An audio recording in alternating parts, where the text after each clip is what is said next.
There is no escape!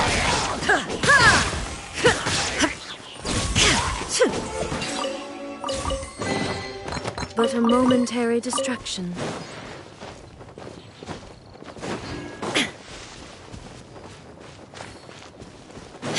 Shine down!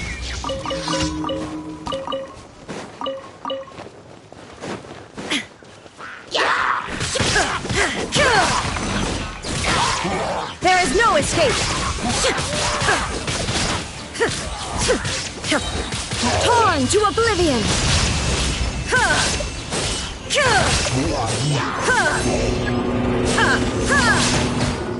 Illusion shattered! Let's light it up!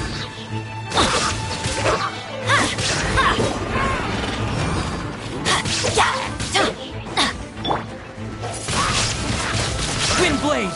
Out of the frying pan, into the fire!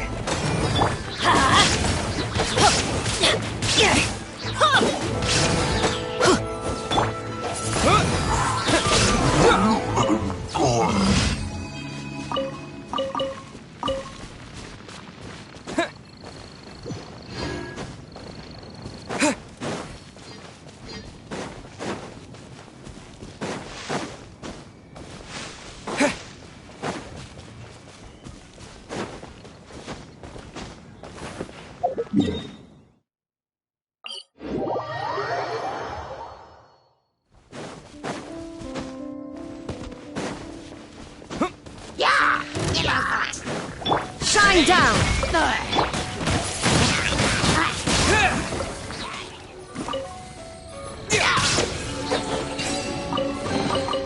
A reward on the road.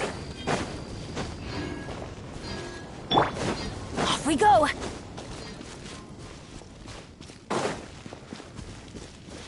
Adventure time!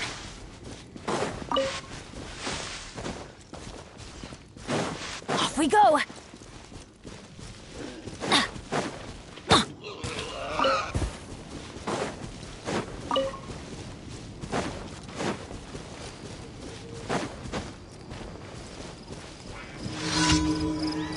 Off we go!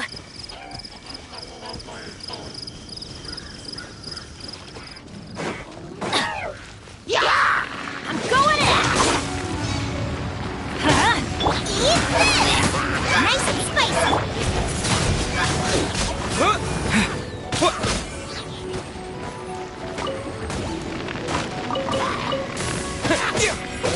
There is no escape! Adventure time! Off we go!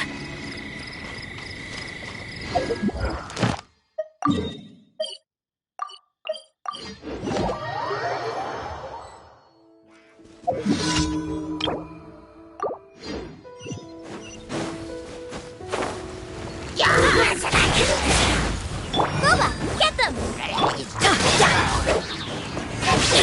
Let's light it up!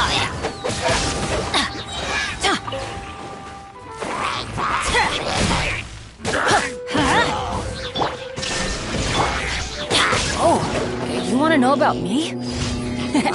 I'm just your average adventurer. Teamwork is the dream! Inazuma shines eternal! Illusion shattered!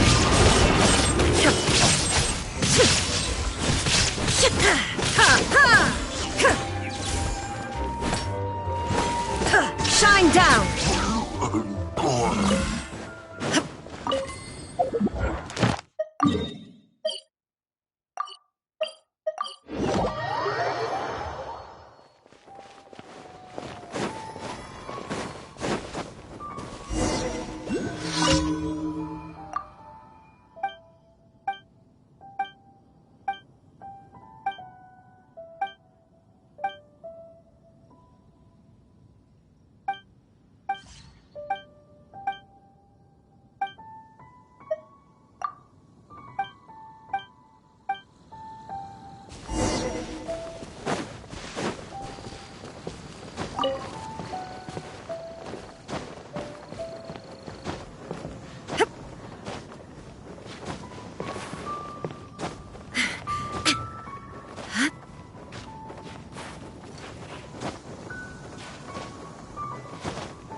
I have no need.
Welcome, friend of child, and congratulations on the first day of your illustrious career with the Fatui. You sound remarkably sure of yourself. Remember, we are mere mortals. Our ideas are fluid like water. Only the Tsaritsa truly has a will as solid as the permafrost. But back to the matter at hand. Child tells me that he has upheld his end of your agreement. What agreement? Oh, the thing about him helping us find a guy? Correct. Child promised he would find someone to break the stalemate. And the Harbingers do not break their promises lightly. Ah, where is that guy anyway? Child is currently at Lioli Pavilion. Oh, Paimon knows this one!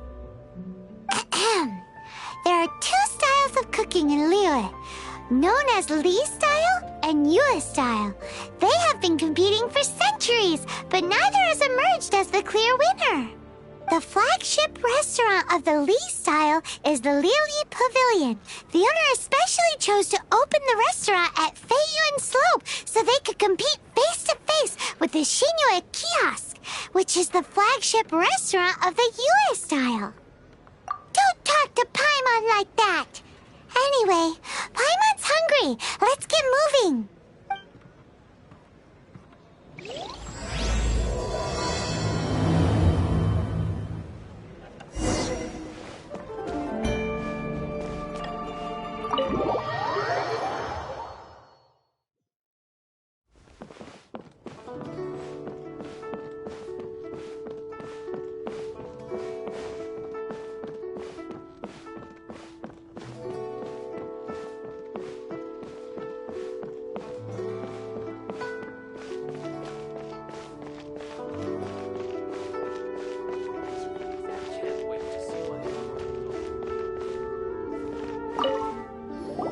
Aha, you made it. As promised, I have found someone who can help you. Someone who can solve the mystery of why the Liyue Qixing would hide the Geo-Archon's vessel. So, where is he? In Liuli Pavilion? He certainly is. Come, I'll introduce you. I took the liberty of setting up a business dinner, as per the Liyue custom.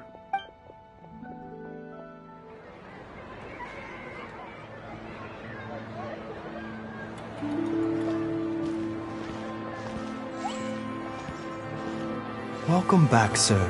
You honor us with your patronage. Mr. Zhongli is awaiting your arrival in the room you booked.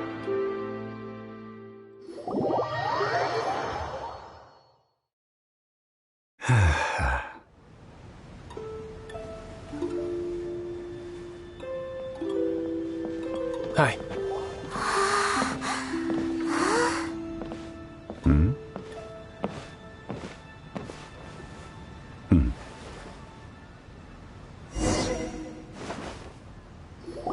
Allow me to introduce Mr. Zhong Li, consultant to an organization known as Wang Sheng, and a trusted associate of the Fatui. Indeed, Wang Sheng's line of work can be sensitive at times. Let's just say they understand when discretion is needed. And we, the Fatui, have always been glad to do business with friends who walk in the shadows. Walk in the shadows? It is an honor to meet you. I have heard tell of you from Mondstadt. Discretion? Shadows? Is Wangshan some kind of business involving dealing with people? Indeed. It is as you have guessed. Ah! The Wangsheng Funeral Parlor organizes burials. We ensure that those who pass on do so in peace. Huh? Did you think he was some sort of hired killer? The Fatui calls many such people friends, but the Wangsheng Funeral Parlor does not dabble in such business. Well, ostensibly. Well, they are still... I shouldn't say too much. In any case, I brought you to meet Mr. Zhong Li because... Because I can bring you to see Rex Lapis's vessel. What? Don't be so surprised. Sure, the Geo-Archon's body has been squirreled away by order of the Tianquan Ningguang. But first, let's hear what Mr. Zhong Li has to say, shall we? Rex Lapis may be the prime of Adepti, but he is ultimately an Adeptus. Many Adepti have left us over the millennia. This is the inexorable trend. The times have changed. You must have felt it too when you were at Jueyun Karst. As you have seen, the time of the Adepti is ending, and the time of mankind is slowly dawning. In years past, Liyue's tradition was that a huge memorial service be held to mark the passing of every Adeptus. But this time, the Qixing have made no attempt whatsoever to respect this tradition. It is sacrilege. Yeah, the killer hasn't even been caught yet. Deicide or not, the concern of the Wangsheng Funeral Parlor is this. When the ritual to receive this god is so kingly, it is all the more egregious for his final send-off to go unattended to. Traveler, Child has told me a lot about you. Since you have had dealings with the Animo Archon, could I ask you to help me prepare the Geo-Archon's last rites? A wise decision. The Tianquan Ningguang has forbidden anyone from accessing Rex Lapis's vessel, which of course you would need to access if you were to achieve your goal of meeting all of the seven. Precisely. Only by participating in the rite of parting will you be able to see the form of Rex Lapis again. If we are agreed, come with me. We will speak of the details as we walk. All right, my bridge building work here is done. Turned out well, didn't it? You can go if you want to. Don't worry about me. I might just have a few more drinks and get acquainted with these things they call chopsticks in the meantime.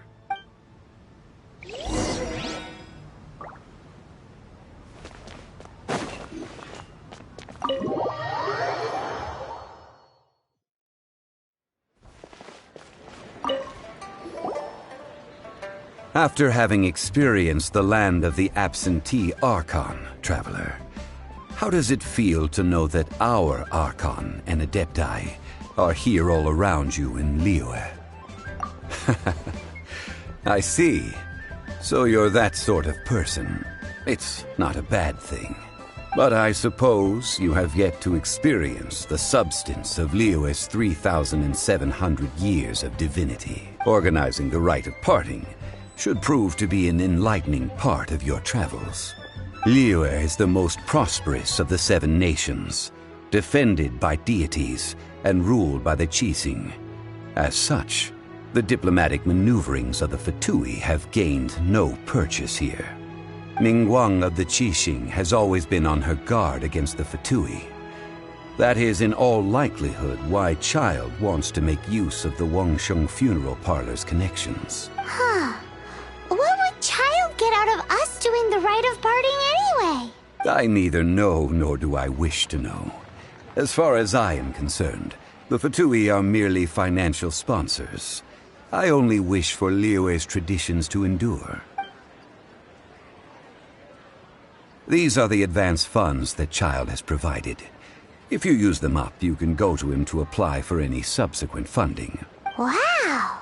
Well then, let us be off. The first step in our preparations shall be to obtain some prized Noctilucous jade worthy of a deity.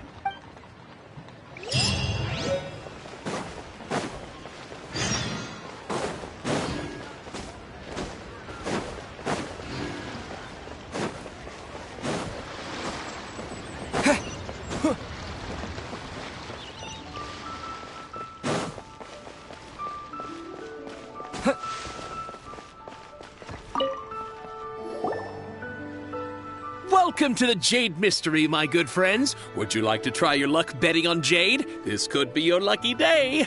It's cheap and it's fun, and who knows, you just might strike it rich. Betting? No, we're here for... what was it again? Noctilucous jade, of radiant grade at the very least. Radiant grade, Noctilucous Jade? I see. You're not a tourist. My apologies. I have some here for your perusal. What do you think? The Jade Mystery is an old name in the jade business. Just look at that wonderful quality. Rex Lapis doesn't often bless us with such finery. Go on, pick whichever one you like. These 3 pieces really do look pretty. Not like the ones you usually dig up. But how do we pick? Should we just grab one and go?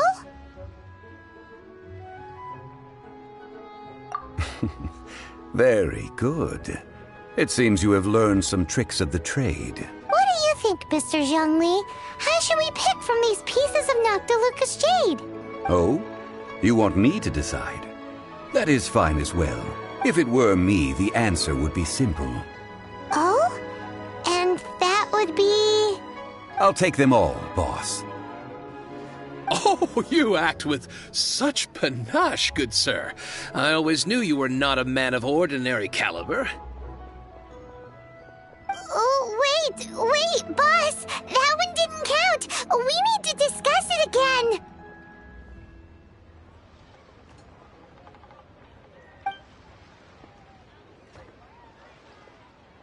Hey! If we only need one for the ritual, aren't we wasting 3 times the more if we buy them all?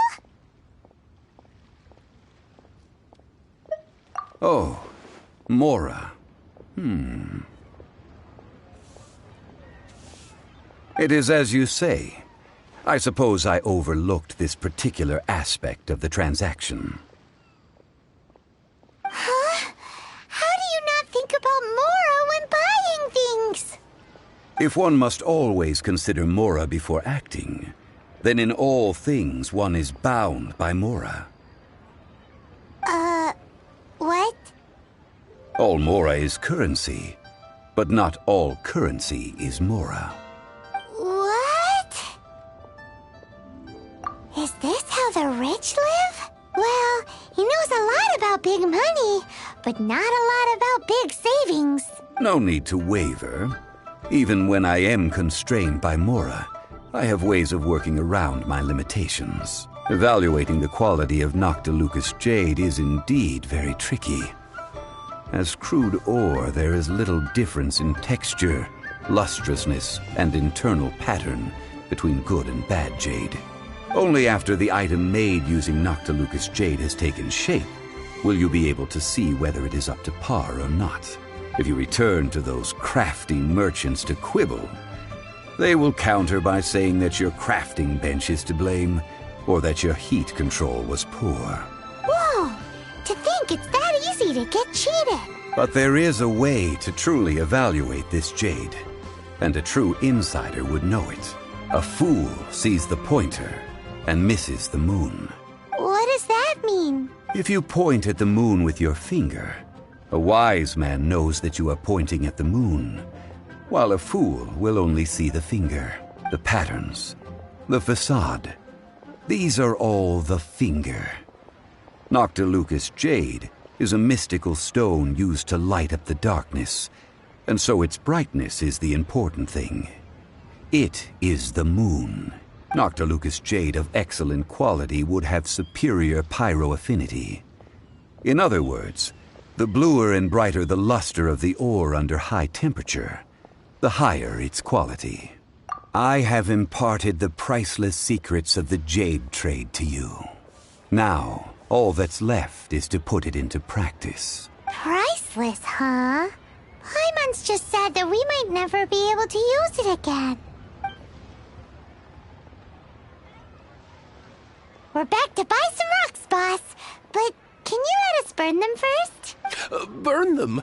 You can't do that, my friends. If you were to do so, what would I have to sell? That would... well... fine. As you wish, then. How about this? I can take a small sample of all three. I'll take a bit of a loss. We'll count it as a friendly gesture. Don't worry. I know the rules. As long as we can prove that it is good jade, you will not take a loss.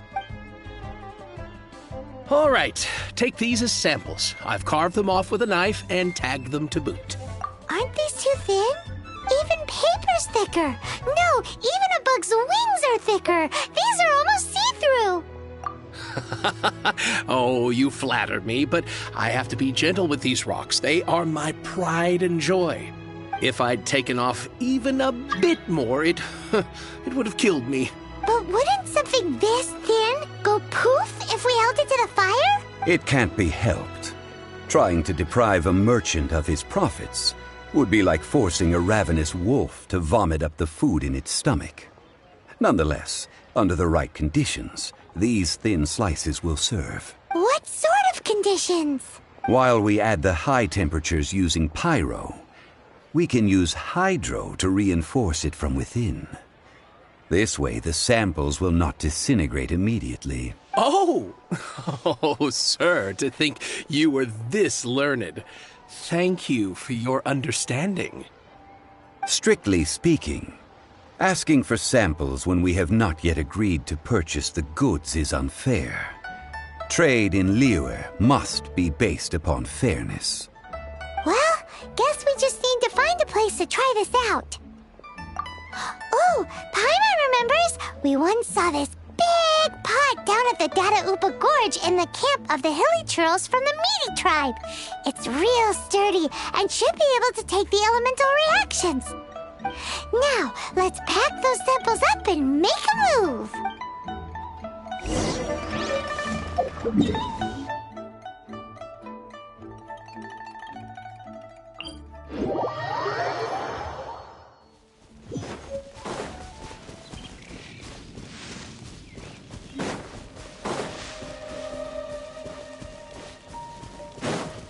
It has been a long time since I last set foot in the Nation of Wind. A friend of mine from Mondstadt would always bring a few bottles of locally brewed dandelion wine whenever he came to visit me in Liyue. It must be said that the famed liquor of the land of pastorals is far better than Sumeru's frigid snake wine. That's the pot! It looks like the hilly trolls are still using it. It's a bit late, but we gotta cut the line!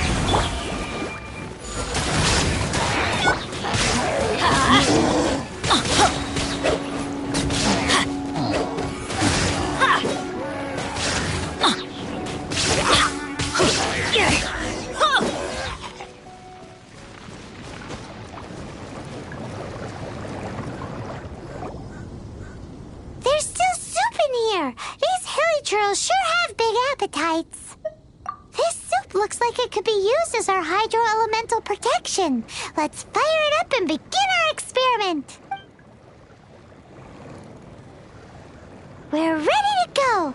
Paimon will help remember which one of the three is which. Use pyro to keep making the pot hotter until we get the results we need. Mr. Zhongli said that the shinier and bluer the ore gets, the better it is. So, pay close attention.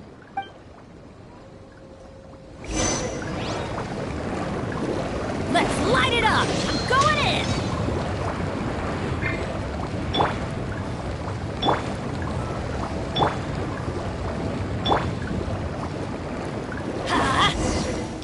Whoa!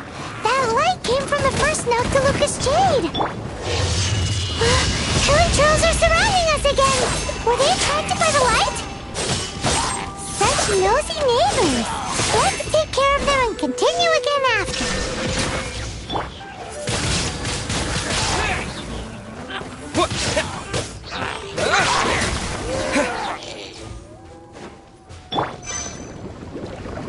Let's light it up!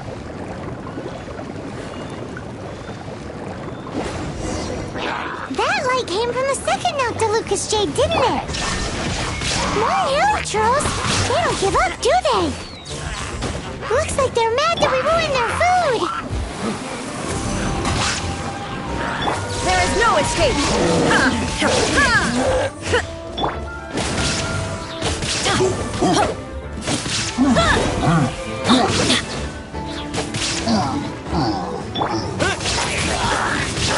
Wind blade!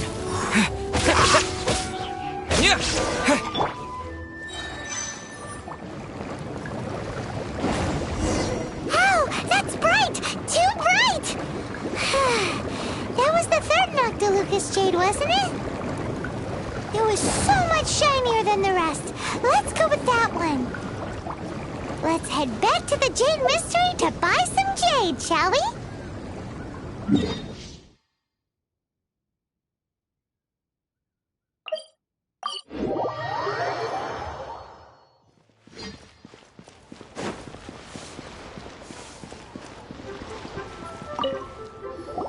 You're back, my friends. I've kept the goods for you. Which of them would you like?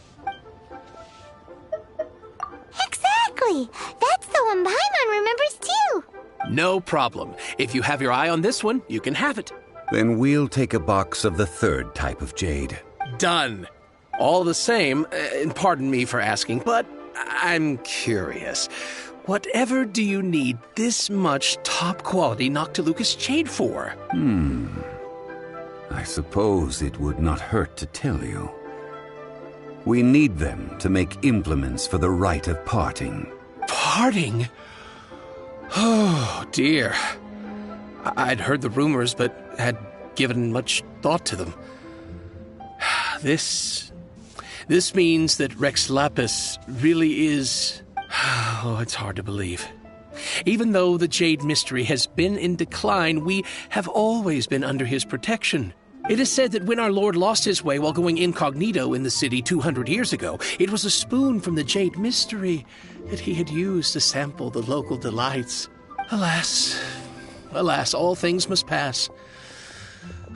Well, if this is to be used to say farewell to Rex Lapis, then I shall sell this to you at half the price. Are you sure?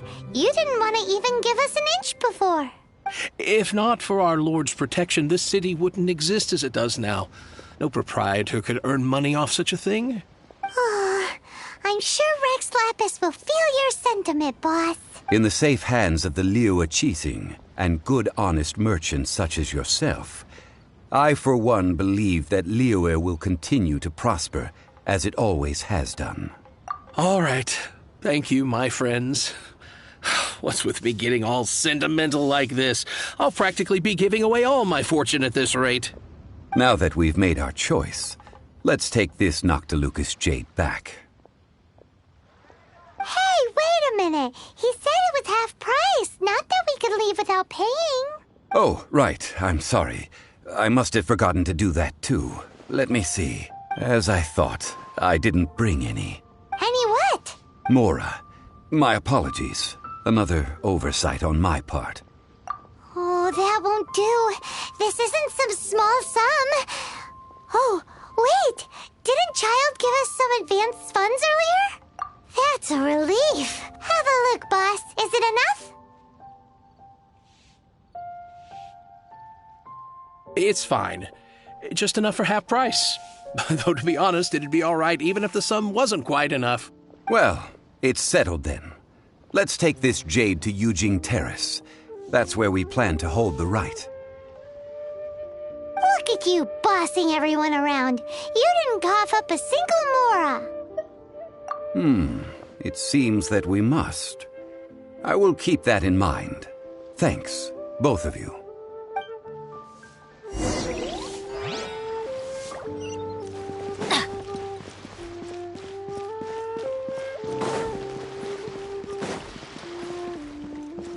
Off we go! The key here is consumer psychology. Feel free to take a look around.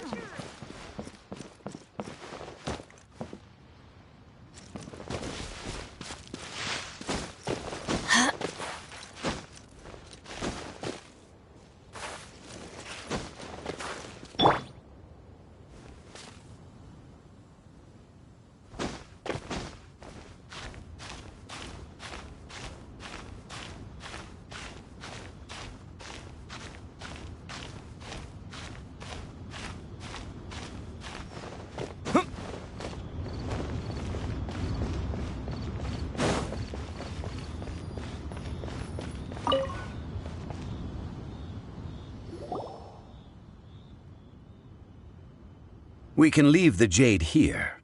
I have already called for a jewelsmith to shape them into the implements that we will need. Ah, yes. I have yet to go and see Child. So, as for the jewelsmith's remuneration... Guess we can't do anything else. Also, is this where we're doing the rite of parting? Yes. I have already rented this location and have begun making preparations for the rite. That's right. The Liyue Qixing have acquiesced to using the same location. But when something this big happened here, should suspects like us really be at the crime scene? We might get caught by the Millilith. Although with that said, since we got back from Dwayne Karst, none of those pesky Millilith soldiers have come chasing after us. Wonder what that's about. Also, the, Rex Lapis vessel... Traditionally, we call it the Exuvia. Ah, right! That's what it was called. You seem to know everything, Mr. Zhongli. So, was this Exuvia hidden away by the Qixing? I mean, we haven't even figured out who the murderer is. One must think that they already have someone in mind. Or perhaps they already know. Surely they must have found all the evidence that there is to find here. These things are for the authorities in Yujing Terrace to consider. Trying to help would probably only add to their troubles. Before the rite is conducted, the Exuvia will be kept temporarily in the Golden House. Golden House?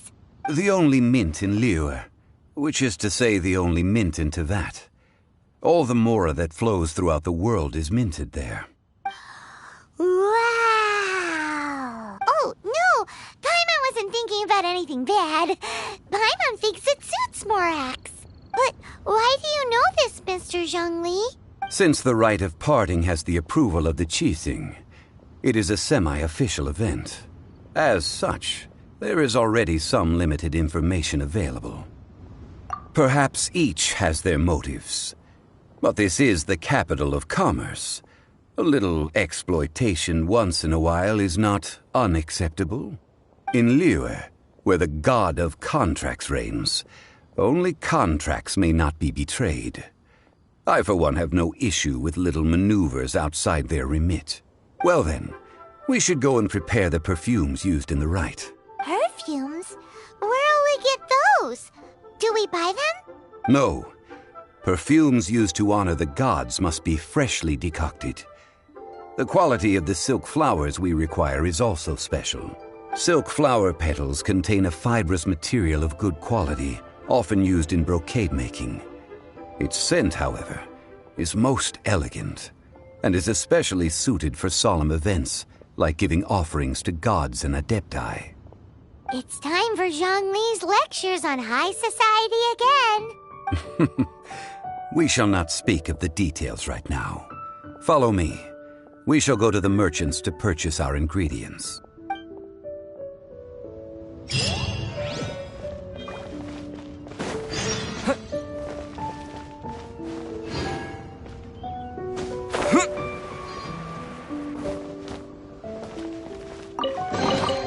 I'll keep this close.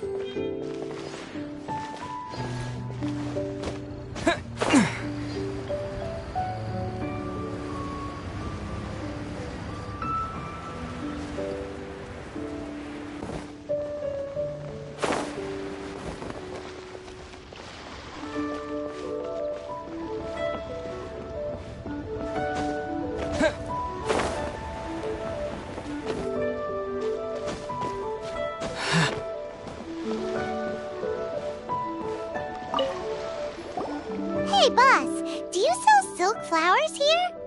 Silk flowers? We certainly do. Which kind would you like? Which kind? The good kind? The best kind? Remind Paimon what kinds there are again? Ugh, you ignorant shoppers. Always coming in here with your stupid questions. Golden Housemaiden, Valley Weaver, and Fate's Yearning. One of each to start with, if you don't mind. My goodness, this gentleman is quite the connoisseur. You two must be his servants. Please refrain from any further attempts to contribute. I'm sorry? Ah, yes. We've met before, haven't we? Sorry, traveler. I shouldn't have spoken to you in that tone. Now then, please peruse at your leisure. Do let me know if you have any further thoughts. Silk flowers exhibit different properties based on how their environmental conditions differ from their ancestral habitat. Nevertheless, these are fine specimens, excellently preserved. Just look at the abundant foliage here, and these stamens, glamorous as a maiden of the Golden House. This strain is an evergreen, and mostly grows under complex hydrological conditions. By contrast, this variety thrives in any dark, damp location, often in large clusters. Morphologically, it is distinguished by the profusion of petals and densely packed stamens, though its powerful scent gives it away just as easily. Lastly, this strain is quite the recluse. Unlike its exuberant cousins, flowers and foliage are minimal, and when in season, it has a subtle yet enduring scent. It was first discovered by the ancients when they scaled the mountains in search of the Adepti. Silk flowers have all but disappeared from the wild today due to geographical changes over Liyue's history. Most are not grown by horticulturalists. Wow! A true connoisseur! Most of that was news even to me. I possess but a smattering of trivial knowledge. My traveler friend is the one to watch. They are on track to set foot in every corner of the world. Oh, Mr. Zhongli, you're way too humble. So, which silk flower did you want anyway? I'll take them all, boss. Again? How can I put this? When purchasing opera tickets, it is natural to decide based on which singer has the most melodious voice. The same logic applies when purchasing a pet bird. But this silk flower purchase is not an analogous case.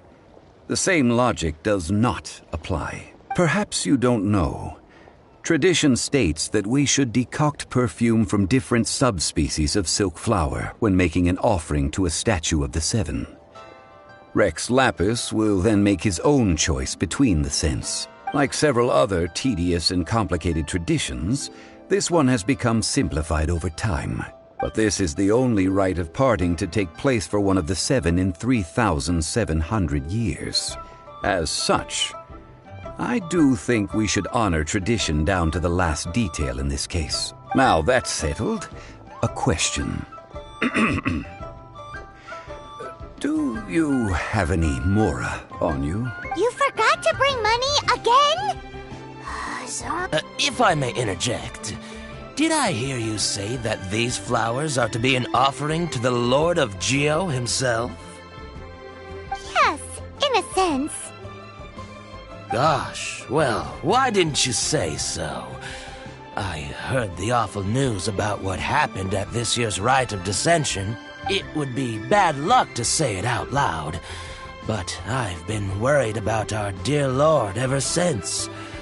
I'm worried that everything I've heard is true. Since these flowers will be used to glorify our Lord, they're free of charge.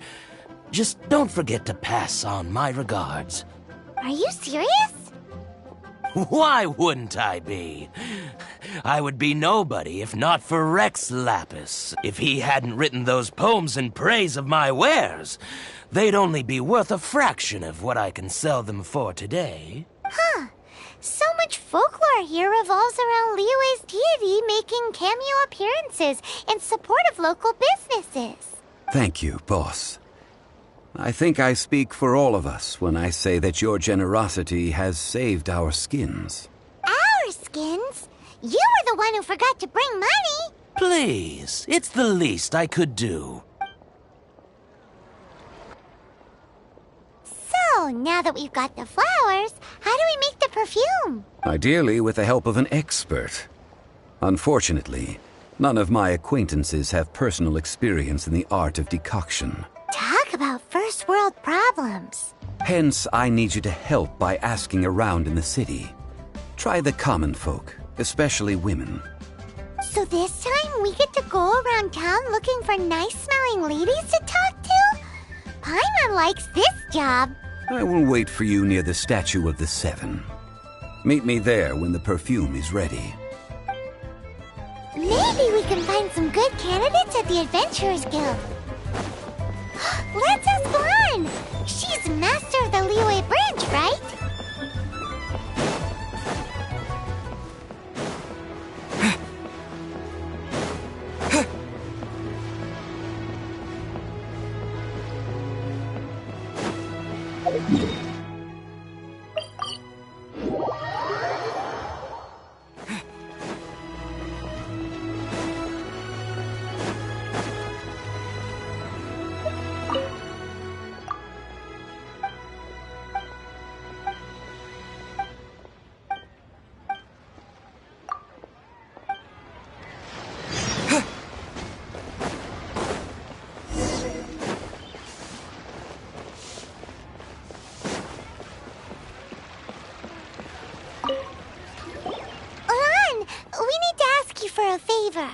I stopped accepting commissions a long time ago. Sorry, you two, but you'll just have to ask another adventurer. Oh, it's not that kind of favor. It's just a teeny tiny thing. Wow. Just wow. I'm just going to assume that you're either joking or being sarcastic. To be fair, I put a lot of effort into my appearance for someone who spends all their time in the great outdoors. But I smell great? Don't be ridiculous. Well, Paimon thinks you smell amazing. So come on, Lan. What's your secret if not perfume? Now that you mention it, yes, there is something. What is that scent? Oh, it must be from the Qingxin flowers I picked on the way back. I forgot I still had them with me. Aha! The truth is out. Lan's got a soft spot for wildflowers. No, they were for medicinal use only. Anyway, this is a pointless conversation. If you want to know about perfume, try talking to Qimei. The fortune teller, right? Paimon remembers she smells pretty good. Thanks, Lan. See you around.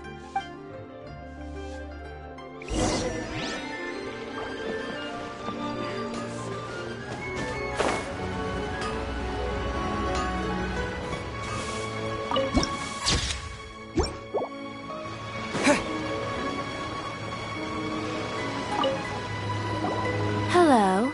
How may I help? We've come to ask you a question. Sorry, you caught me off guard. Most people aren't so direct. I think we need more time to get to know each other. We just want wanted to know what perfume you normally use. Oh, well, I don't actually use any. That said, some of the cosmetics I use are scented. Perhaps that's the cause of this confusion. Since I usually set up my stall by the docks, I avoid perfume like the plague, because Celestia forbid those lusty sailors catch a whiff and come hunting for the source. That's the worst thing Paimon's heard all day. While we're on the subject, have you never heard anyone mention Yingar's homemade perfume? Yingar? Oh, as in scent of spring, Yingar? Yes, that's her. Many a rich family's daughter has gotten her to make perfume for them. Apparently, her homemade product is better than anything you'll find on the market. Great! This is just the intel we need. Finally, we're getting somewhere.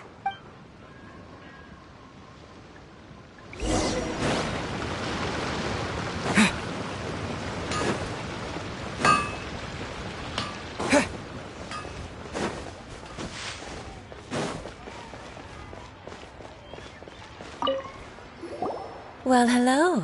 You found me at last. I've been waiting for you. What? How did you know we were coming? Oh, I heard a rumor about a couple who were snooping around town looking for a sweet-smelling lady.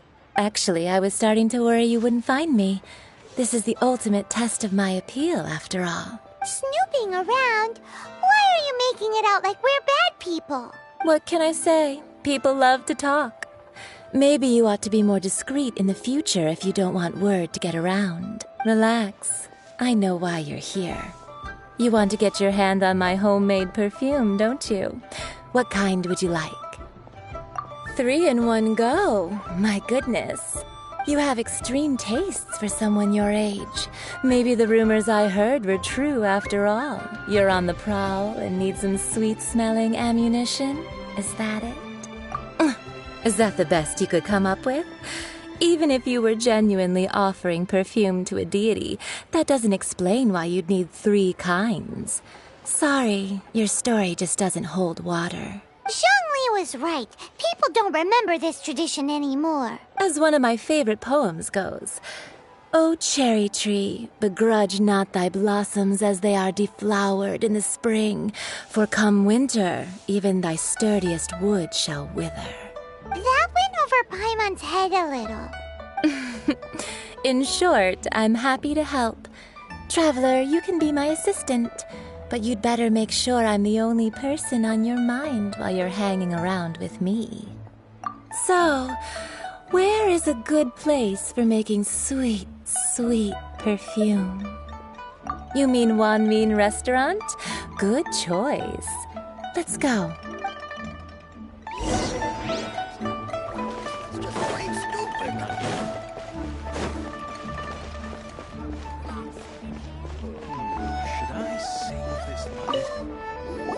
I've had a word with Chef Mao.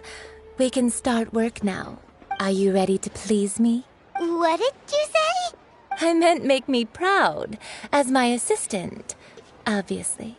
While I'm setting up, you can go and fetch some water.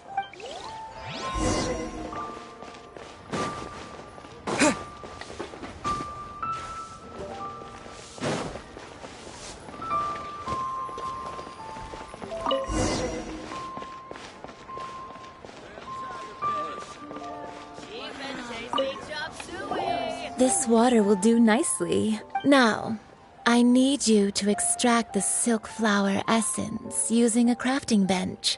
Perfume making uses an altogether different technique from alchemy. Here, let me teach you.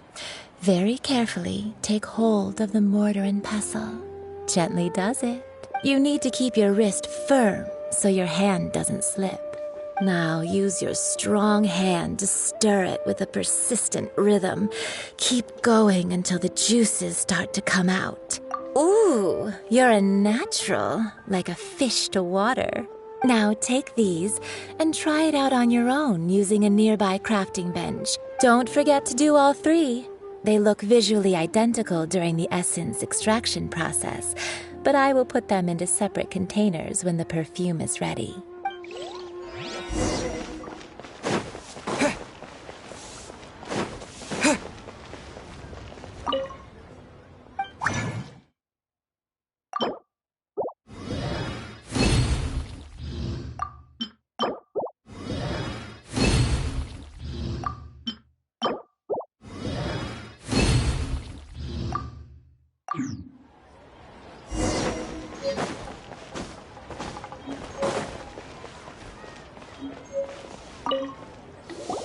Wow, this is some exquisite silk flower essence. On to the next stage, the most important one of all. The essence is placed into water and simmered over a low heat until most of the water has boiled off.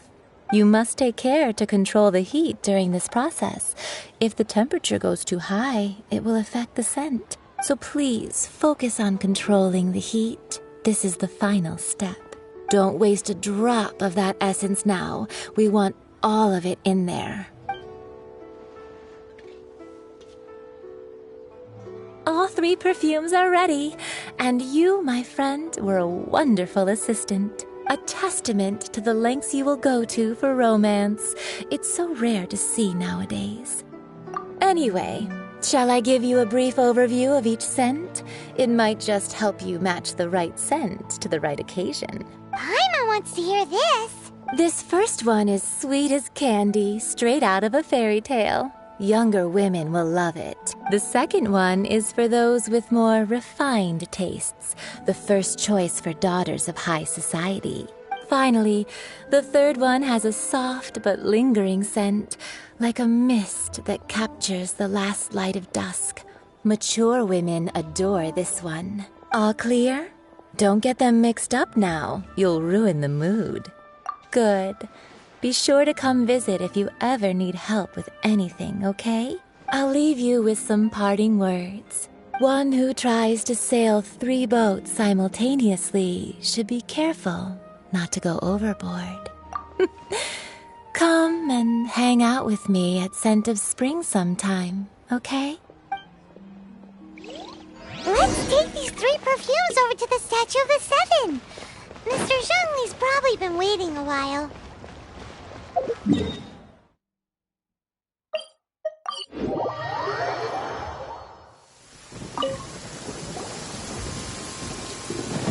We've brought the perfumes, Mr. Zhongli. Did we take too long? You were just staring up at the statue. You're back. Don't worry, I haven't waited long. Compared to the watch that Rex Lapis's statues have kept over Liyue, this was but a brief moment. Well, how can a person compete with a statue? That is true. Well, have you brought the perfumes? 3 sets, and not 1 less. Thank you both. Let us offer them up. This is the first kind of perfume.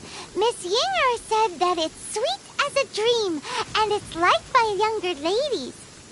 This is the second kind.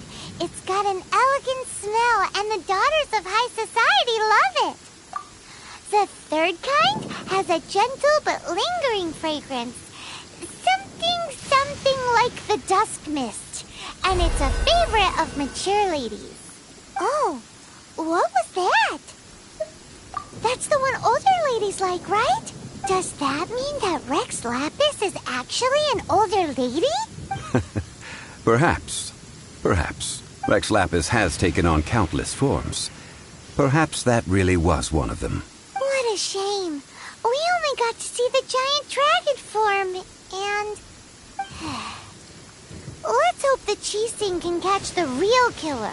We can leave that to the authorities. Let us focus on the fond farewell for Rex Lapis. So, we finished another step in our preparations. What's next? Next, I would like the 2 of you to help me borrow the cleansing bell. Cleansing bell? At present, a friend of mine named Madame Ping is the guardian of the cleansing bell. She lives near Yujing Terrace. If you ask her, she will know what to do.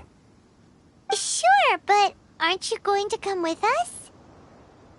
I have certain reasons why I cannot be there in person. Please, do this for me. Man, why's he gotta be so secretive this time?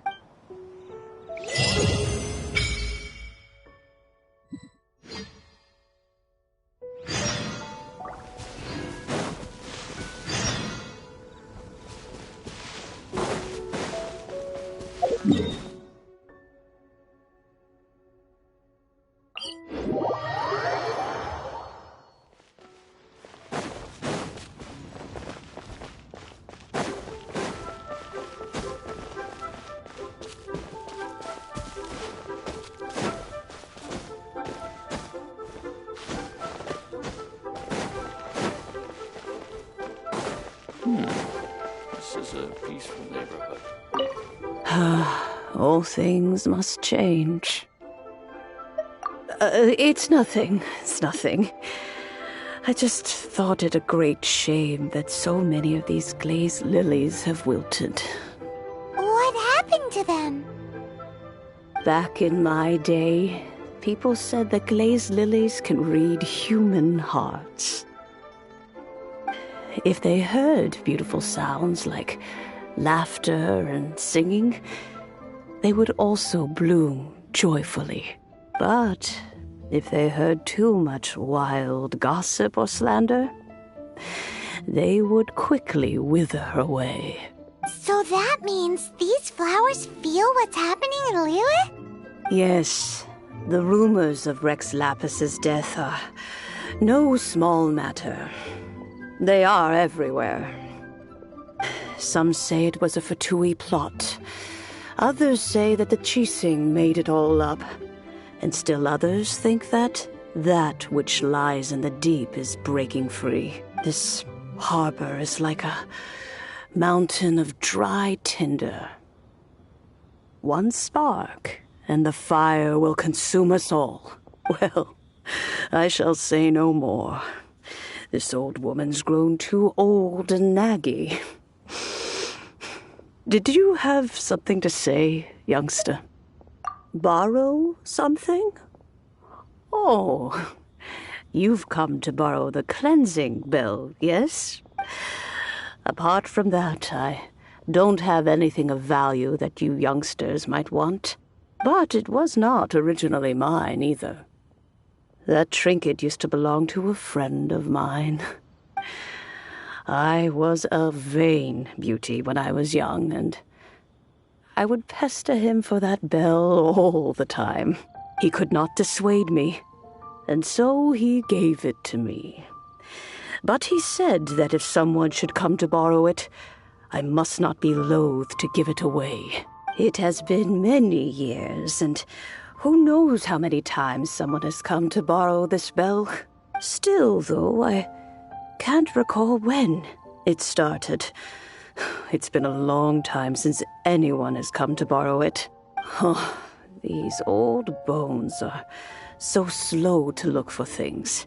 I doubt you can wait that long. What a weird thing to be proud of. All right, children, there is no need to worry. I didn't place the bell very far away. Do you live near here, Granny? Whoa, but this is Eugene Terrace. It's gotta be expensive. Oh, an old lady like me can't afford to buy a place in this city. See this ceramic teapot? My entire household is in here. How does that work? Oh, youngsters. I simply mean that the bell is somewhere inside this teapot, and you are quite welcome to borrow it, if you can find it.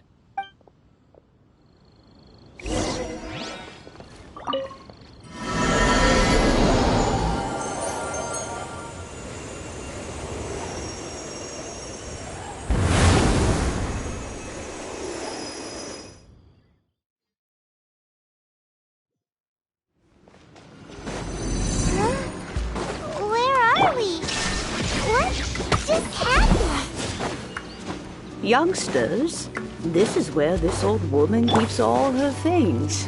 Quickly now, go fetch that bell.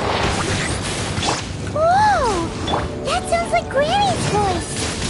So, this is her teapot? What's going on? Oh dear, so many cobwebs. It seems I really haven't cleaned it in a long while. Sorry to trouble you, children. Please help an old lady clean up. Did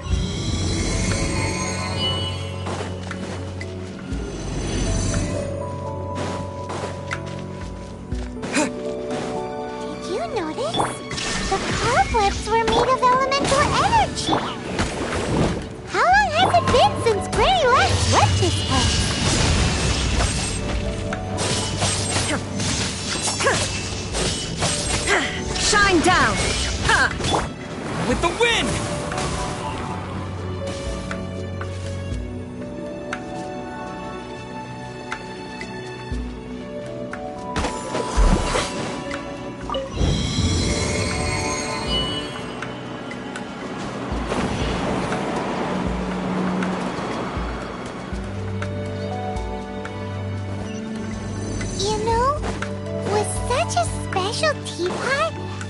cleansing bell? Do you think this old granny could also be an adeptus? Paimon's more and more convinced that she's an adeptus.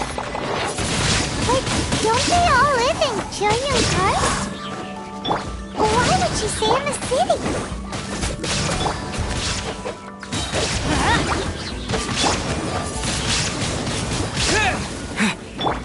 Let's light it up!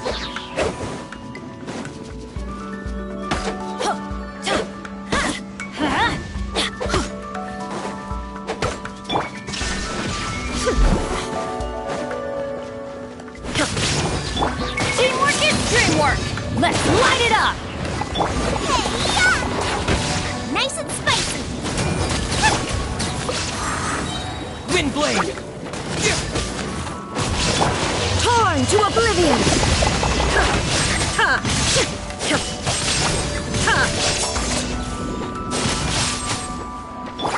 Disappear!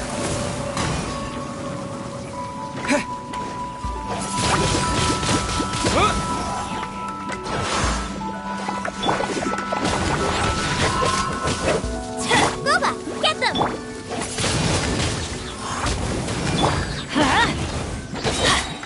Everybody stand back!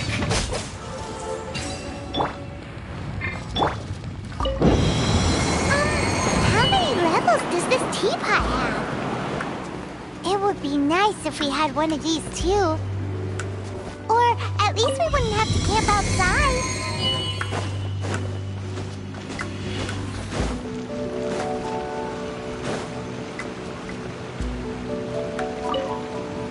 Oh, you found it.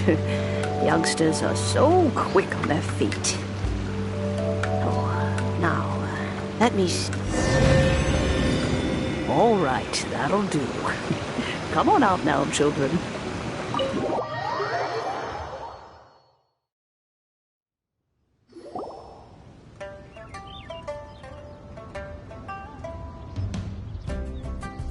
Oh, in and out in no time.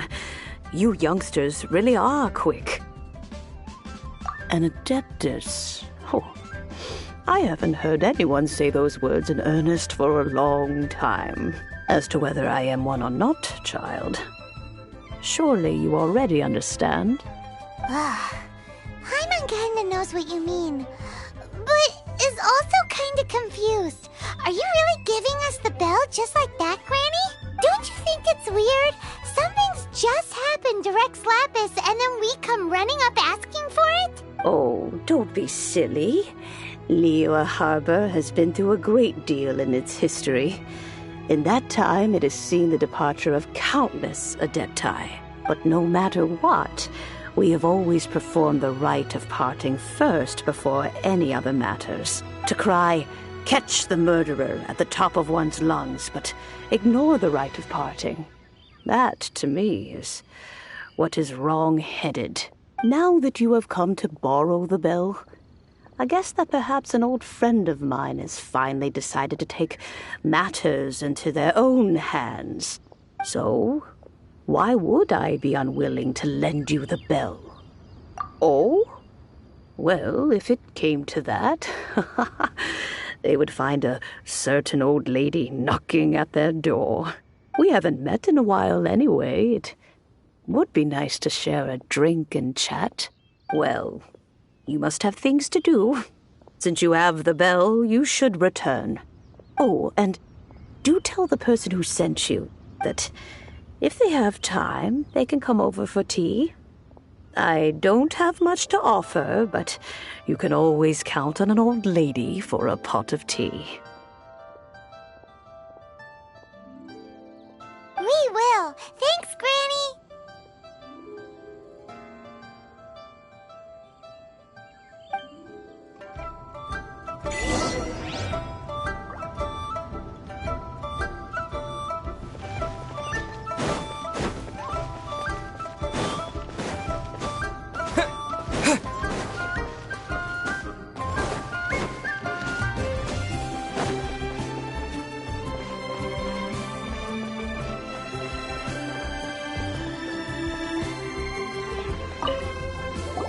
Indeed, this is the cleansing bell. It's in good condition. Let's place the perfume we've prepared inside.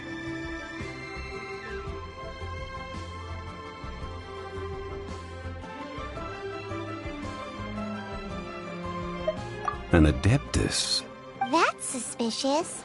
But if you don't want to talk about it, we won't pry. Oh, yes, that old granny asked us to tell you something. If you have the time, you can come over for tea. I don't have much to offer, but you can always count on an old lady for a pot of tea. That tone does not suit you. Still, her teapot is indeed very good. There are none better for brewing tea. When a suitable time arrives, I'll bring a spot of fine tea and pay her a visit. So what's the next step in our preparations? Next, we need to purchase kites. Ooh, Paimon loves kites! Are you taking us kite flying? Is this our break time? No. Kites are children's toys, yes. But they also play various symbolic roles in Liyue's rituals. I will explain it to you.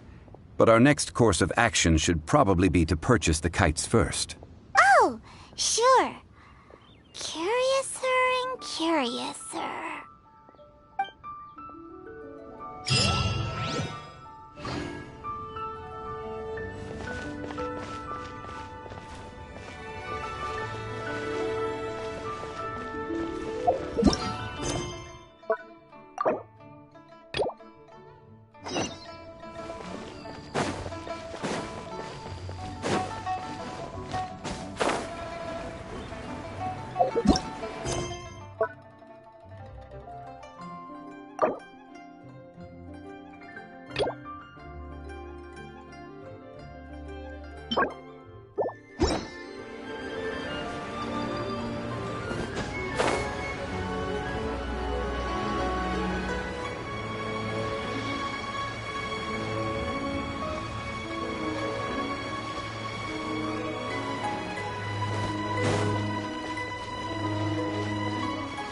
Try your luck betting on Jade?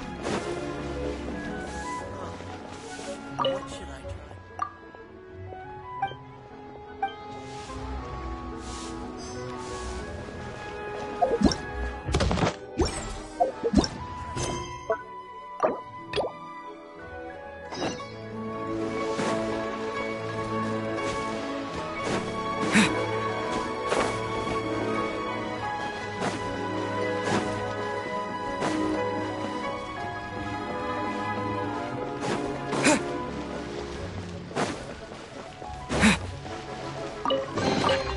A reward on the road.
I can't wait to see my adorable daughter.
Sir, you're here. The 7 kites you asked for have been made to order. Would you like to take them now? Yes, thank you. It's rare to see customers who want to buy this type of kite nowadays. In the early days, we used to get orders from people of all walks of life. Well, this is Mr. Zhongli from the Wangsheng Funeral Parlor, so he's probably well-versed in all these walks of life. We've talked about a whole bunch of things while traveling with him. He seems to know Liyue's favorite topics, money and government, really well, but he likes talking about less useful topics instead. Well, that's because I prefer to share fun things with you. Children's toys are very fun things, that's for sure. I enjoy watching the children at play as much as anyone else, but there is more to it than that. Finely crafted toys are well loved by children, but this craft itself has been honed over thousands of years, and there is meaning behind that. I have made kites in Liyue for 40 years, and I am intimately familiar with the forms passed down from my ancestors. The meaning of these 7 kites is far from banal. Indeed. These are decorations used in the rite of parting. The 7 kites represent the 7. I took the liberty of coloring outside the lines when doing the insignia of the Animo Archon. As for the kite that honors the Geo Archon, one must follow the contract given right down to the last letter. These patterns are ancient, and you can also find them in the Golden House. Ah, Paimon's heard that name before. Huh? The design of this kite displays a firm grasp on the cyclicality and eternity so dear to the Electro Archon. These markings of tree and leaf pay due honor to wisdom and the passage of time. All this on a single kite. Truly astonishing. Justice flows across the surface of the waters. War rages like a flame. As does that which the Cryo Archon once... Yes, these details are masterfully done. The compliments of a learned man truly are pleasant. Well then, Granny Shan, I shall take these back with me. As for the payment... Well, allow me.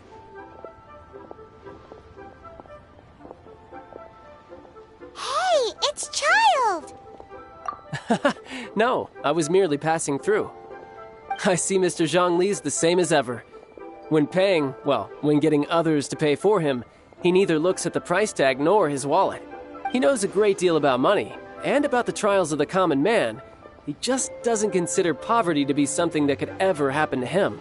Or perhaps you could say that he cannot imagine himself lacking money. How has he not died of hunger yet? Child, you are as fond of jokes as ever. Well then, since we've purchased our kites without incident, there's no need to take a break before moving to the next step in our preparations. The rite of parting requires helping hands as well as materials. We should be able to find some people near the harbor. Oh, by the way, take this bag of money. You probably won't want to let Zhongli do the bargaining, if you know what I mean. Seems I missed out on some interesting information. I suppose I'll just have to find a more opportune moment next time.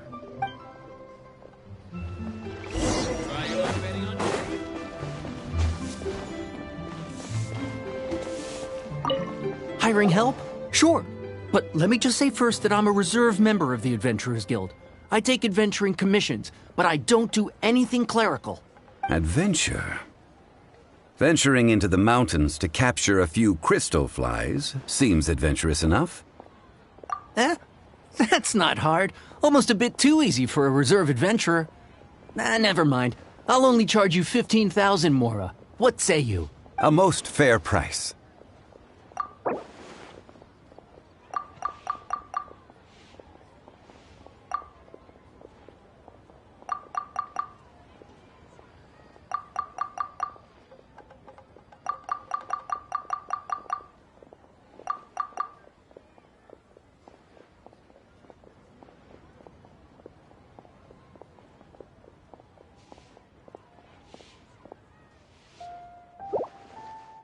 5 geocrystal flies.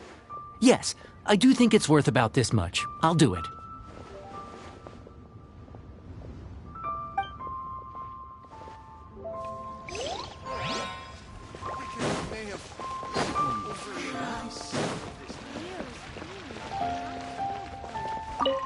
A full day of odd jobs at Yujing Terrace.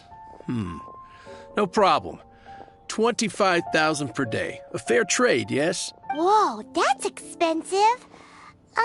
Could you give us a bit of a discount on account of the whole Hero of Mondstadt thing? Hero of Mondstadt? Never heard of them. Well, you may never have heard of this hero, but it seems you've heard of Mora nonetheless. Thus, I will simply pay the whole sum.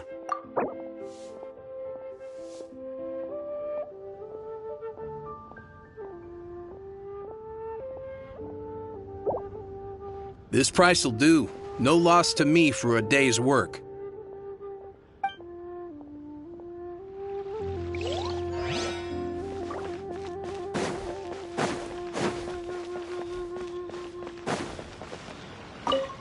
Oh, help? Sure. I, Tick, always put in 100% effort into everything I do. Of course, there'll be a premium if you want me to give 110%. So what's the job? Let me see. We are still missing some wooden implements over at Yujing Terrace. They aren't uncommon objects, so I didn't make any special preparations for them. No problem. That'll be 20,000 Mora for a single trip. How does that sound? Done.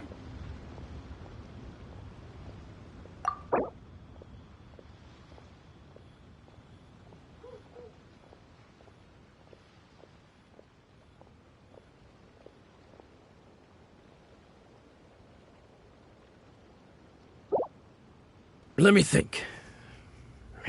Deal. This price is reasonable. I'll hop right to it.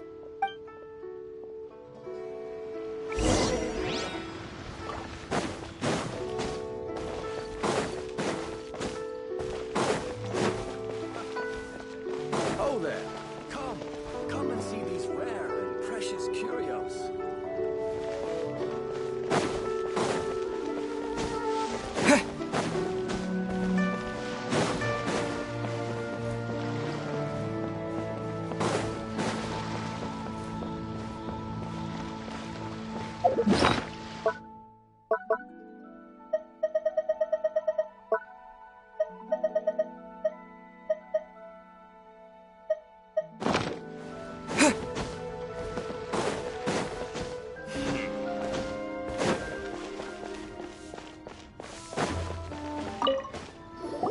All finished then? Splendid. Any leftover cash is yours to keep. A favor for the Fatui should never go unrewarded. You think you can buy us off with some loose change? No way! Paimon demands to know when the next payment is coming! Well, how does this sound? You give me the information I need, and maybe I'll leave the Northland Bank's vaults open and unattended for half an hour. What info do you need? Huh. Does that mean you know what he's after? Yikes! You're right! Signora! You both need to calm down. I don't know what's gotten into you. Just what is this about? The atmosphere got so tense all of a sudden.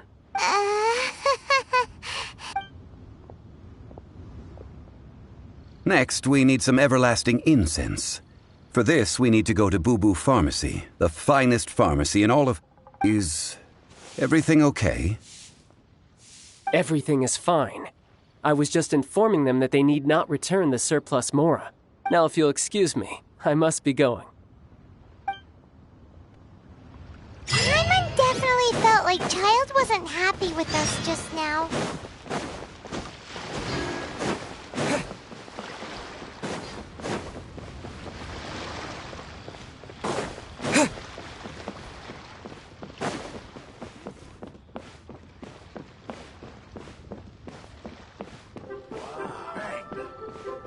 And with that, the fate of the Bourgeois Brotherhood was sealed.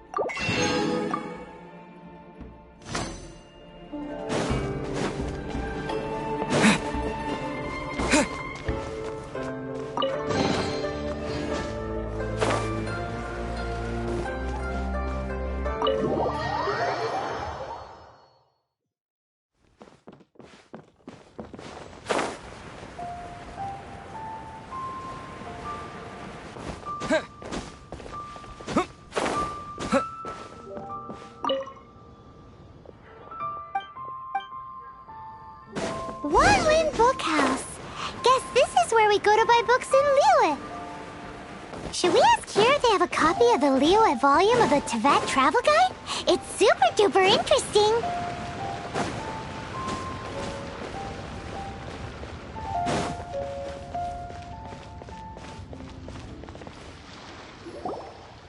Huh.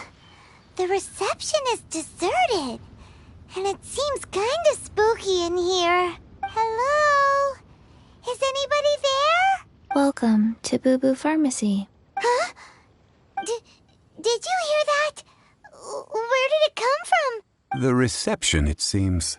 How about you go check it out, and Paimon will bring up the rear.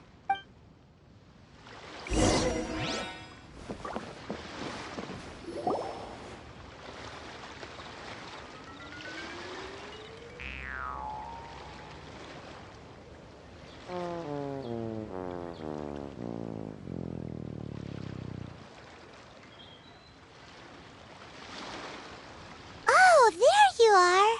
But you can't even reach the counter. Joke's on you. Paimon floats, so height is no restriction. Anyway, there's something weird about this one over here. What's the talisman doing on her forehead? It can't be. She's a zombie! Welcome to Boo Boo Pharmacy. I am Chi-Chi. Once upon a time, Chi-Chi died. Then, Chi-Chi was saved by the Adepti. Now, Chi-Chi is a zombie. Something like this would be unimaginable in Mondstadt. Hello, little girl. Do you sell everlasting incense here? Excuse me, sir. Did you bring your prescription? Surely no prescription is needed to purchase everlasting incense. It's not a controlled substance. Chi-Chi can get your medicine, but only if you show Chi-Chi your prescription. These are Chi-Chi's orders from Chi-Chi. Zombies are limited to acting within the confines of their orders. And somehow in this case, the zombie issues her own orders to herself. My dear Chi-Chi, we didn't bring a prescription, I'm afraid. But we do hope that you can still help us find some everlasting incense. Okay then. How did you manage that? But Chi-Chi helps you. You help Chi-Chi. Only fair. Since when do customers need to do favors for customer service staff? Never mind. Just think of it as a peer-to-peer transaction. That way everybody wins.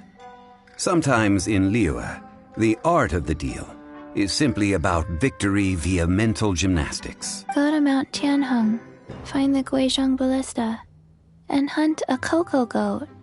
Please and thank you. Guizhong Ballista. I have heard of this device before. It's a kind of crossbow turret, installed on Mount Tianheng by an adeptus in the distant past. An early mechanical device. Located in Tianheng Pass, it was designed to automatically fire at large monsters, protecting Liyue from external threats. Mr. Zhang Li really knows Liyue inside out. Apparently not quite. This is the first I have ever heard of the cocoa goat. The cocoa goat is a legendary animal, an adeptabeast. Did you want to add anything else, or...? No, just that the cocoa goat is a legendary animal. An adeptabeast. What it looks like, don't know. Where to find it, don't know either. Where it came from, also don't know. Very well then. Let's start by investigating near the Guizhong Ballista. Perhaps we will find some clues. What the heck is a cocoa goat?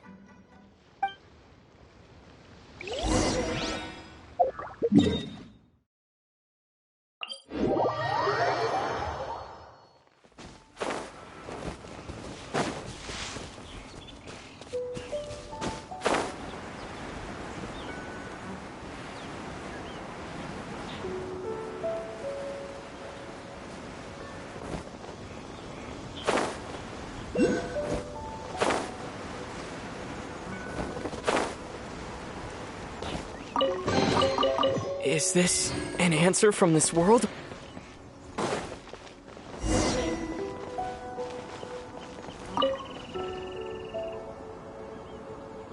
It's huge!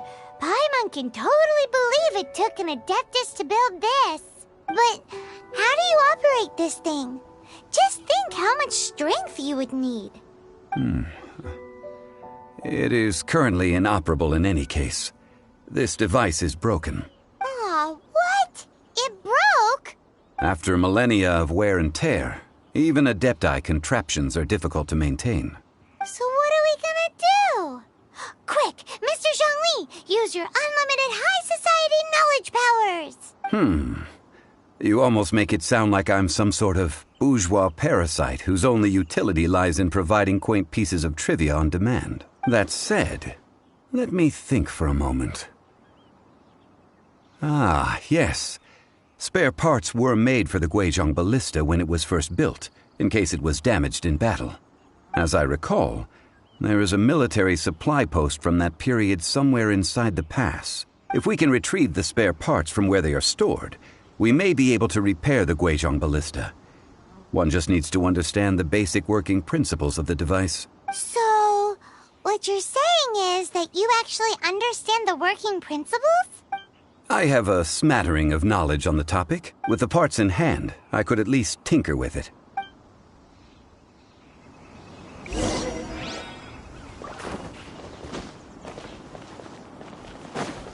Where is that supply post? Here, post...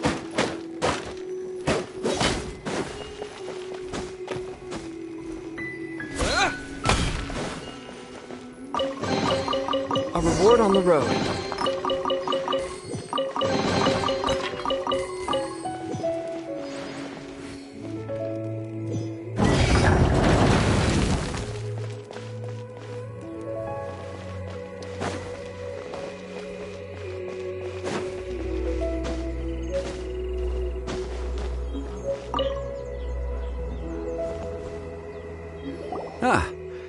These parts look useful. One moment. I will try to repair the device. It is done. The Guizhong Ballista is more intricately designed than I thought. Ooh! Now how do we turn it on? It's easy enough. We simply need to do this. Look, it even has a scope. Over here we have... nothing. And over there... more nothing. Hey! Just what do you think you're doing? So you fixed up this turret because you're planning to do what, exactly? Not a turret. A Guizhong Ballista. Also, kindly state your name before you ask a question. It's just good manners. Ha! Are you blind or something? You're looking at the leader of the treasure hoarders, old man. This area's supposed to be chock full of hidden treasures, but you can't get anywhere near them with this thing keeping watch. Last time we approached the mountain, it nearly skewered one of our guys. A few of us risked our lives to disarm it, which amazingly we managed. And then we turn our backs for 2 seconds, and you've already gone and repaired it! The next thing you'll be repairing is your faces, and that's if you get out of this alive! Tut tut. Vandalizing the legacy of an Adeptus for selfish gain. Disgraceful behavior. It is not we who need reprimanding, but you.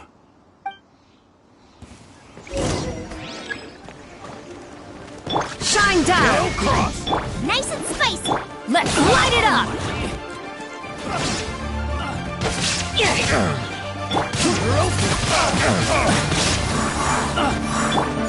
toast! At the frying pan, it's...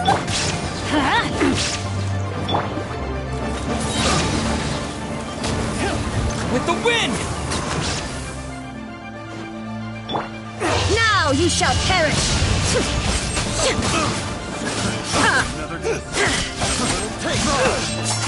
There is no escape! Going in! Windblade! Nice and spicy!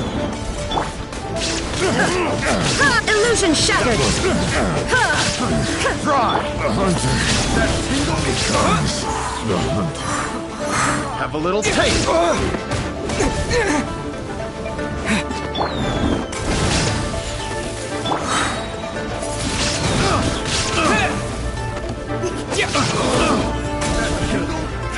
Disappear!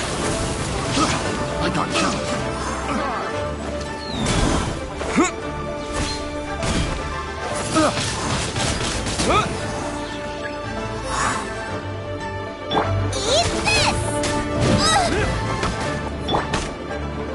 Inazuma shines eternal!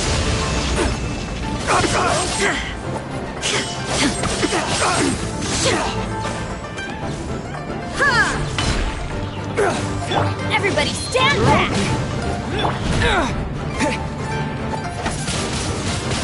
Wind blade! Shine down!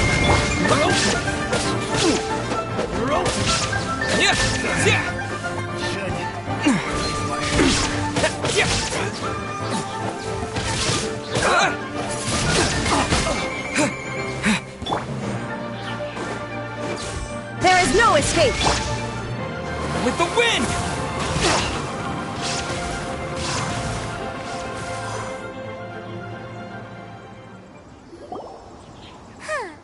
These lowlifes didn't know who they were messing with. Troubling ourselves over this rabble is not worth the time. We should focus on our contract with Chi-Chi. Oh, yeah, that! So we've got the Guizhong Ballista working, but where's our Coca Goat? A search using the Guizhong Ballista revealed no significant life forms nearby, save for the usual wildlife. What's more, a contraption built using Adeptus technology should have no trouble detecting an Adeptabeast, as Chi-Chi put it. Which means... a Paimon wouldn't go that far. We did something positive, right? We won't solve anything while standing here and racking our brains. Let's return to Boo Boo Pharmacy, explain that we could not find a Coco Goat, and review our next step. Good idea. We did our best, and that's what counts.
Wind blade!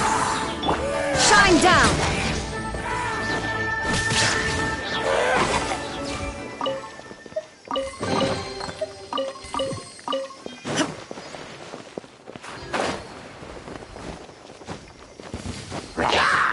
Illusion shattered! Torn to oblivion!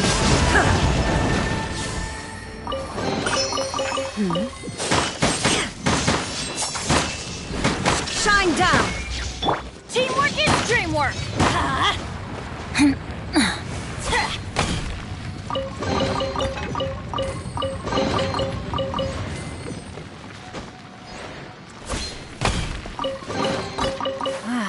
Even better than I imagined. It's my lucky day. Adventure time.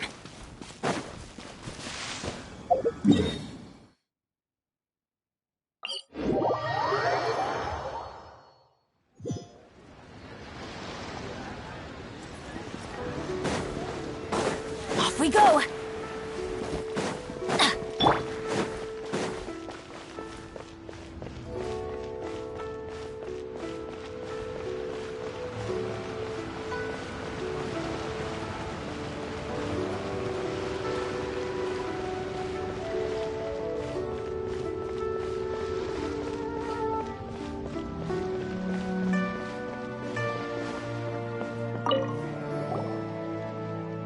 Forgive us. We were unable to fulfill our end of the contract. We found no trace of the Cocoa Goat Adeptabeast of which you speak. What a disappointment. Don't worry about it. But I feel very disappointed. Aw, poor Chi-Chi. Why does Paimon feel so guilty all of a sudden? Cocoa goat milk is tasty. So tasty. Much better than normal goat milk. Only an Adeptabeast could make such tasty milk. I'm sorry. I have a poor memory. I cannot remember the name of the milk. That's why I wrote it down. Where did I put it? Ah, here. This is the name. Coconut milk. Huh? I owe you both an apology. I hastily agreed to what appeared to be an equitable agreement with this zombie child, when perhaps I should have undertaken further due diligence. Never mind, Zhongli. You didn't know. As the Liyue proverb goes, all things are random and, so how are you supposed to predict anything? Literally no one could have seen this coming. Excuse me, everyone. Did Chi-Chi say a bad thing? Oh, sorry, but Paimon's gonna leave the job of shattering this poor kiddo's world to you. No. Impossible. Seems Chi-Chi took this pretty hard. Someone learnt a valuable life lesson today, then. Thank you all for looking after my little Chi-Chi. Might I ask who... Ah, how rude of me. I'm Baiju, boss of the Boo Boo Pharmacy. Paimon thought Chi-Chi was the boss. Turns out it's some wacko who wears medicinal ingredients around his neck. What a sorry state of affairs. This little mascot is even more of a simpleton than Chi-Chi. Ah! The snake is speaking! I prefer to stay silent, but faced with strangers, I must speak, lest you mistake me for an escapee from the medicine cabinet, for I am a living, breathing serpent! Don't mind Chung Sheng. She's a good girl, really. As for you three, communal chaos causing with Chi-Chi aside, what business brings you here? Do you sell everlasting incense in this fine establishment? Everlasting incense? Why, of course we do. Whew, at last! Things are finally starting to come together. 3 million mora. Top quality. Guaranteed. You might as well just rob the Golden House! Oh, but the Chising have taken it over for now. Security will be tighter than usual. 3 million. An innocuous number in and of itself, though practically speaking, it could be a hard sum to come by. It's a crazy number. We'd never be able to make that much mora. And as for Mr. Zhongli, he's around 3 million short. This is correct. What are we gonna do? Is this the part where we go crawling back to child?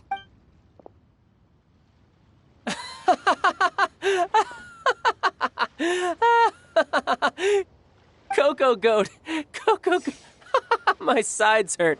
Oh my goodness. I cannot believe you fell for that. Hey, less laughter, more sympathy. I'm almost in tears over here. Thank you. That was the best laugh I've had in a long time. In return, I'm more than happy to sort out this mess you've managed to get yourselves into. Excuse me, sir. Dr. Baiju, isn't it? Truly honored. I'm Child, one of the Fatui Harbingers. Forgive my audacity, but I see a great many opportunities for us to collaborate in the future. If Boo Boo Pharmacy needed a stable supply of, say, coconut milk, the Fatui could help by setting up a robust and speedy distribution network.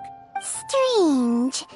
I knew the Fatui infiltrated businesses with seductive deals, but so much fuss over coconut milk? Coconut milk.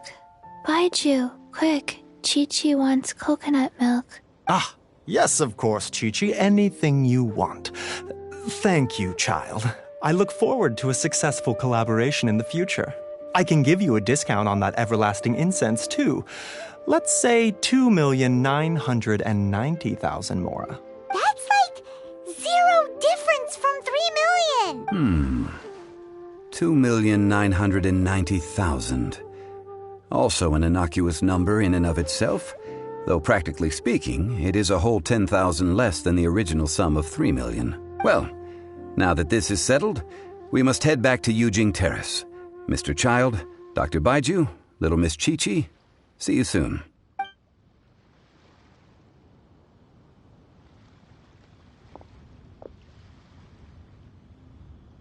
Ah, that lot is an absolute riot. Honestly, I can't remember the last time I laughed so hard. So, you've been eavesdropping, I hope. What have I missed? Yes, Master Child. They spoke of the Qixing taking the Golden House. Well, Ningguang and her Qixing cronies. What else would they be hiding in the Golden House? If not the Exuvia. I apologize, but I warned you, didn't I? As the old Liyue saying goes, the walls have ears.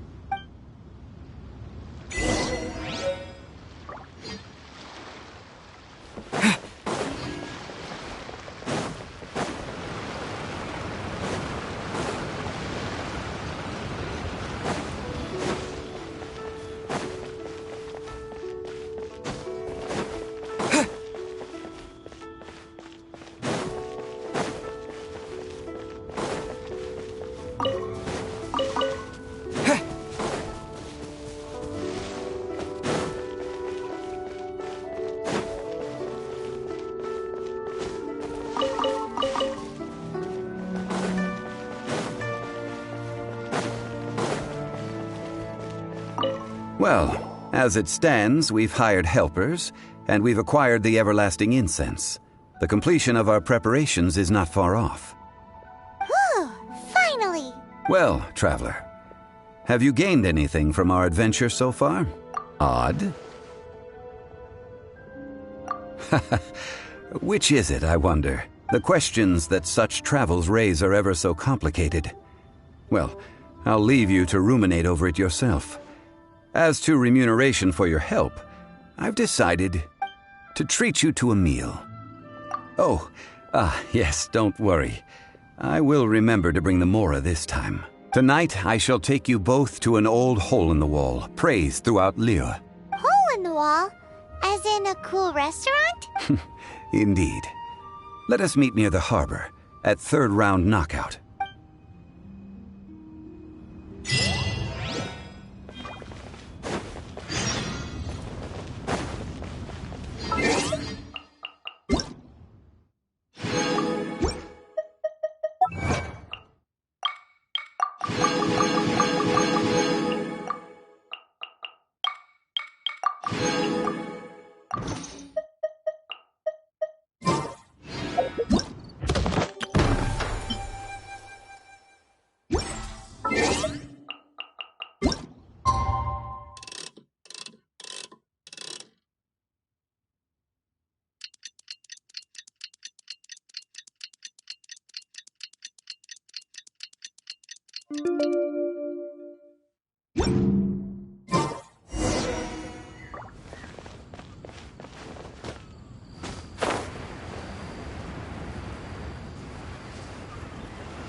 Ah, you're here. There's no need to order. I've already done so. Third round knockout is not for lightweights, like those taverns in Mondstadt. Here, the owner does not take such unorthodox orders as fruit juice. I ordered some wine-fermented sweet rice balls for you, if that counts. If it is to your liking, dear customers, I shall continue the tale of Lady Ningguang's Jade Chamber. Hey, there's even a storyteller here! Great atmosphere!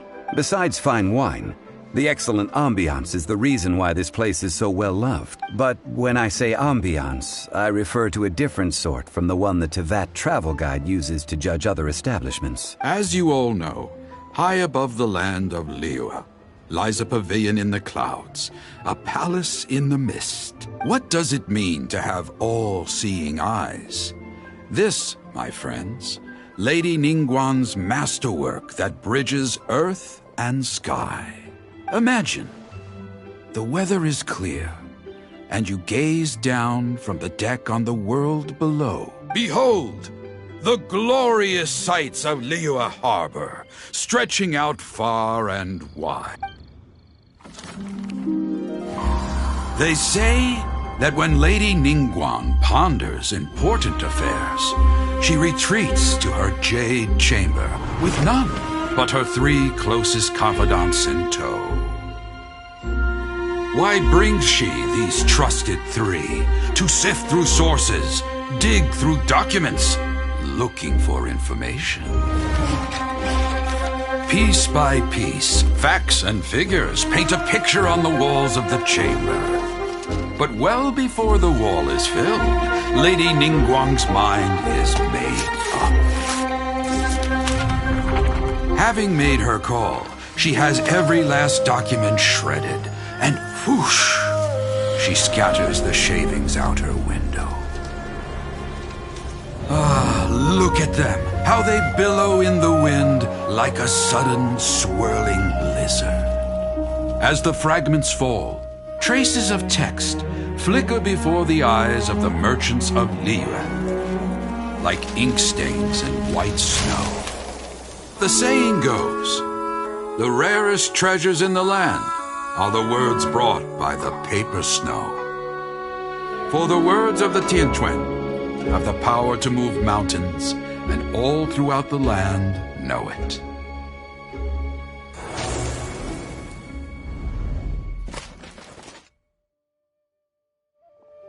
These are but scraps of paper, and yet they guide Lady Ningguang's hand. Such is their value. Merely grasping 1 or 2 of them will surely gift you a fragment of her wisdom, enough to stay a step or 2 ahead of your peers. Tianquan Ningguang. Feels like we're hearing this name a lot. Liyue locals talk about her. The Fatui hate her. She's most likely the one who hid the Exuvia, and we saw her at the Rite of Dissension. Huh. Paimon wonders what sort of person she is. At last I have found you. You who returned from Jueyun Karst. Who's there? Wait, I am not with the Millelith, nor am I here to claim your bounty. However, I am an emissary of the Liyue Qixing. My name is Ganyu, secretary at the Yuehai Pavilion, and I have come specifically to meet you. Well, in concrete terms, I am the corporate secretary for the Qixing. At the moment, I am serving as Lady Ningguang's special emissary. Ningguang sent you? We were literally just talking about her. My apologies, you who have returned from Jueyun Karst. I am duty-bound and cannot extend my courtesy to you in full. But I have with me a letter from Lady Ningguang. She extends a formal invitation to you in her capacity as Tianquan. She invites you to her palace in the sky. An official invitation? Lady Ningguang said this. Invite him to come here. I wish to meet him. At the Jade Chamber, together we shall snip every one of these entwining dark threads.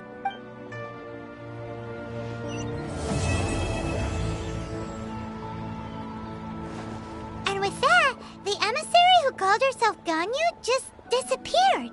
But we've received an invitation from the Liyue Qixing. Paimon still can't believe it. We'll be meeting people that have way more money than Paimon could ever count. We should be on our best manners. An invitation to visit the Jade Chamber is a rare honor indeed. You'd best be on your way now. But don't forget about the rite of parting. Once you've finished at the Jade Chamber, meet me at Dihua Marsh. Don't worry, we won't forget. Dihua Marsh. We'll see you there.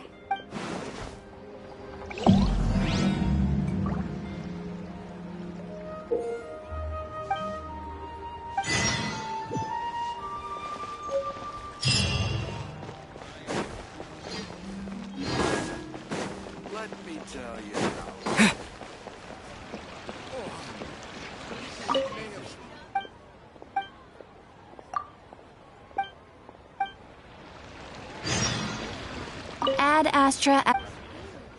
Thank you for completing. Ad Astra.